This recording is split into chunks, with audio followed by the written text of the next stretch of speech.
నమస్తే సార్. నమస్తే. Cosmetic surgeries అందం కోసమే కాకుండా మెయిన్ ఇంపార్టెంట్ అన్న సిచ్యువేషన్స్ కూడా ఉంటాయి కదా సార్, అవి Definitely. ఏంటి? హెయిర్ ట్రాన్స్ప్లాంట్ ఒకటి. ఓకే.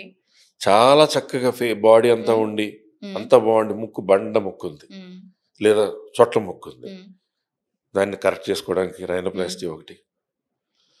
అనవసరంగా మగవాళ్ళకి చెస్ట్ పెరిగిపోయి గైనకోమాస్టీ ఉంది, అది పెద్ద ప్రాబ్లం, బట్ సింపుల్గా వెళ్ళిపోయేది. ఆడవాళ్ళకి విపరీతంగా చాలా అందంగా ఉన్న విపరీతంగా హెవీ బ్రెస్ట్స్ ఉన్నాయి, అది తగ్గించుకోవడం అవసరం. వాళ్ళకి షోల్డర్ పెయిన్ అని లేదా ఆయాసం వస్తుందని, అలాగే చూడడానికి కాస్మెటిక్గా కూడా బాగుండడానికి. అలాగే చాలా పొట్ట ఉంది, ఎంత ఫిట్గా ఉన్నా only you have load of heavy tummy and this thing. Exercise చేయాలంటే చేయలేకపోతున్నారు, షూస్ కట్టుకోవాలంటే వంగలేకపోతున్నారు. సో వాళ్ళకి లైపోసక్షన్ చేయడం, టమీ టక్ చేసుకోవచ్చు. These are necessities.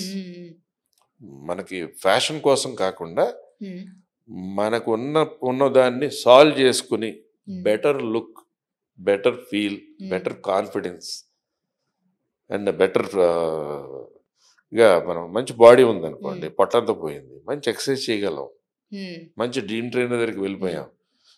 బాగా ఇలా ఉన్న వాళ్ళని మంచిగా కూడా చేయగలుగుతారు, పట్టుదలగా మంచి జిమ్ చేసే వాళ్ళు ఉంటే మంచి బుద్ధిగా ఎక్సర్సైజ్ చేసినట్లయితే కాస్మెటిక్ సర్జరీ వరకు కూడా రానక్కర్లేదు. అలాగా స్టమన్ ఫ్యాట్స్ ఉంటాయి కొన్ని, అవి తగ్గించుకొని ఇంకా మంచి షేప్ కావాలి చేసుకోవచ్చు. And thank you so much sir, వచ్చినందుకు మా డౌట్స్ అన్ని క్లారిఫై చేసినందుకు. Thanks for your time. Thank you so much.